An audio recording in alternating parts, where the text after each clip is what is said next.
You know what's wild? Most people think their problem is discipline or confidence or motivation.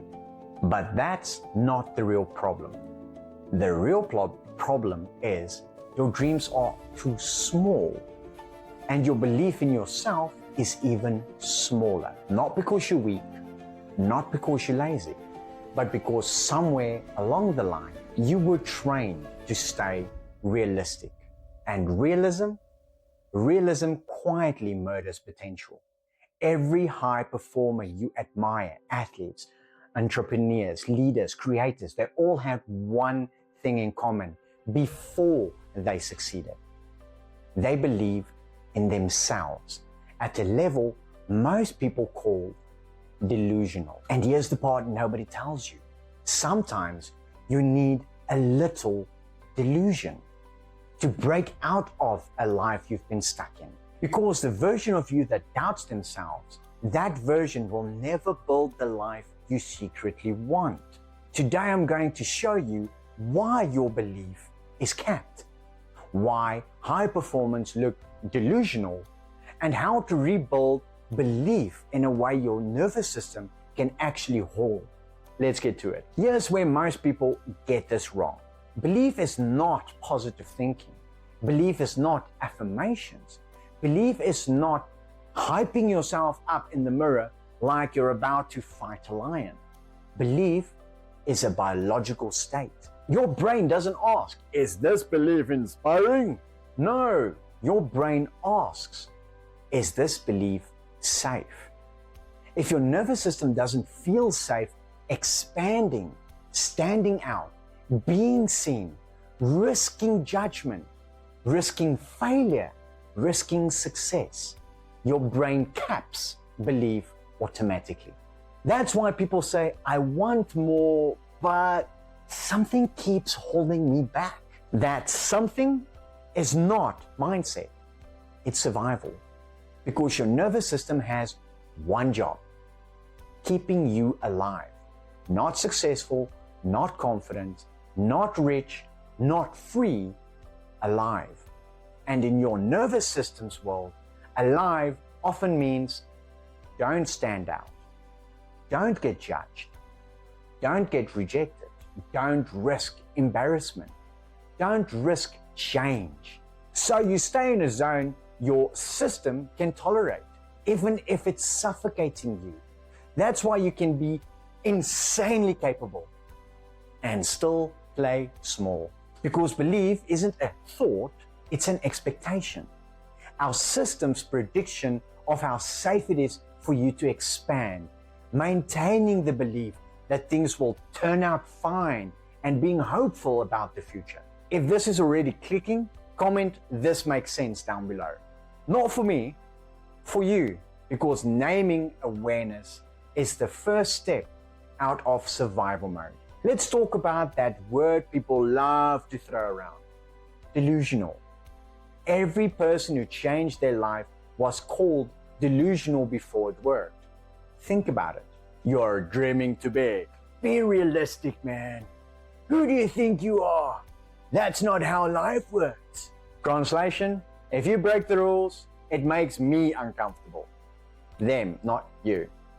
Because your growth shines a spotlight on other people's excuses. Now here's the real difference. Most people wait for proof to believe. High performance though, they believe first. Then they behave differently. Then the proof shows up. Not because the universe rewards them with confidence like a vending machine. No, because belief changes how you move, how you speak, how you risk your tolerance, what opportunities you even notice, how quickly you recover when something goes wrong. So delusional confidence isn't delusion, it's permission. It's you deciding, I'm not negotiating with my old identity anymore. So let me be real with you. Playing small doesn't feel like fear. It feels like being practical, being responsible, being the reliable one, being low maintenance, even being easy to work with, being humble. And in essence, that sounds nice, but it slowly kills you because playing small creates a special kind of pain. The pain of knowing that you're not living at your true level. You ever watch someone less skilled than you get promoted?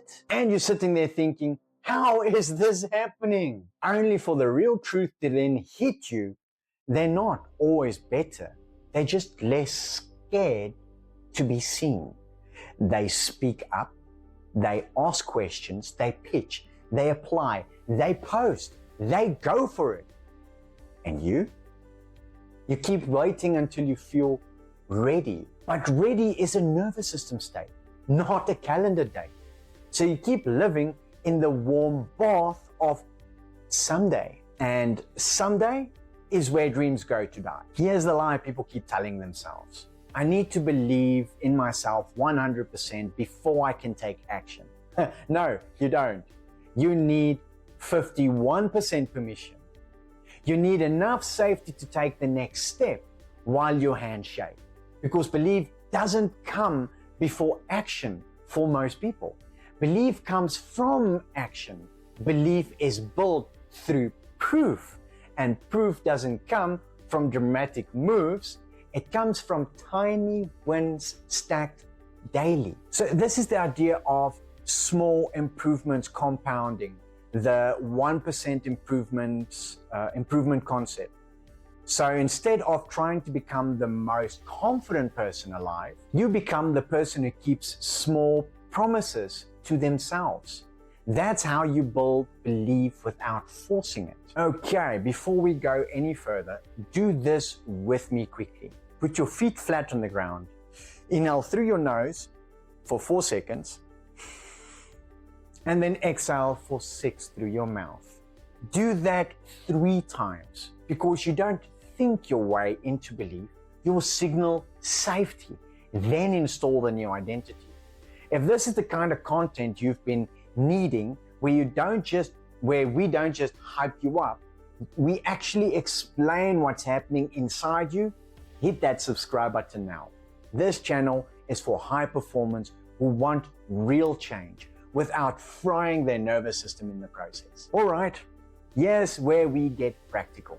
Because if your brain is capped, there's usually a leak, and leaks are sneaky. So I want you to do a quick audit, but for belief and energy. Grab a piece of paper, pen, write these 3 columns. I've explained this in a previous video, but I'm going to do so again now. Column 1, places, people, 2, places, 3, activities. Now under each, write 3 people that drain you, 3 places that drain you, and 3 activities that drain you. Then 3 people that fuel you or give you energy, 3 places that give you energy, and 3 activities that give you energy.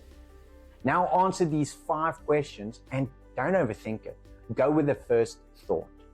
In my neurocoaching, these questions are used to reveal where energy is leaking out. Question 1, where do you feel guilt? Question 2, where do you fear failing? Question 3, where do you feel you don't belong? Question 4, where do you feel not good enough? And question 5, do you struggle to say no? Take a look at the answers you've written in the 3 columns and answer these 5 questions based on that which you've written down. These answers will reveal that's not your personality. They will reveal that that's your belief system bleeding out. And if your belief is bleeding out, you can't build a bigger life on top of it. You'll keep collapsing back into safe mode. Here's the rebuild. Screenshot this if you like. Step 1, safety first for 2 minutes before you try to be confident. Downshift your system, ground your feet while you're sitting with an unclenched jaw and drop your shoulders completely. Safety isn't soft. Safety is the foundation of power. Step 2, new identity sentence. One line.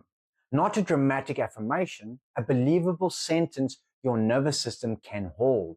For example, I'm becoming someone who follows through. I'm learning to feel safe being seen. I can handle uncomfortable moments. I'm allowed to want more. And then step 3, one proof action, a tiny proof action. This is where belief is born. One action your old identity wouldn't do. For example, send that message. Speak one sentence in the meeting where everyone can hear you. Post that idea on social media. Ask for the rate. Apply for that job.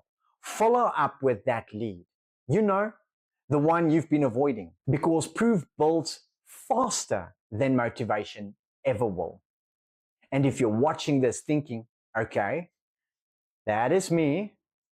I keep playing small and I'm tired of fighting myself. This is literally the type of work I do. My Limitless You neurocoaching system is constructed in phases depending on what you need. For example, phase 1, mental clarity and emotional reset. Phase 2, financial flow and abundance mindset. And then phase 3, self-image evolution. And there are bundle options too if you want a full transformation on one path. And you can start with a free session. It's the entry point. Or if you want lighter support first, join my weekly stress and frustration release group sessions, all linked down below. And finally, let me leave you with this. You don't need more potential. You already have that. You need more permission. Permission to be seen, permission to outgrow your old life, permission to disappoint people who benefit from you staying small, and permission to become the version of you that feels inevitable. Because the truth is, your future self isn't waiting for motivation. Your future self is waiting for your decision.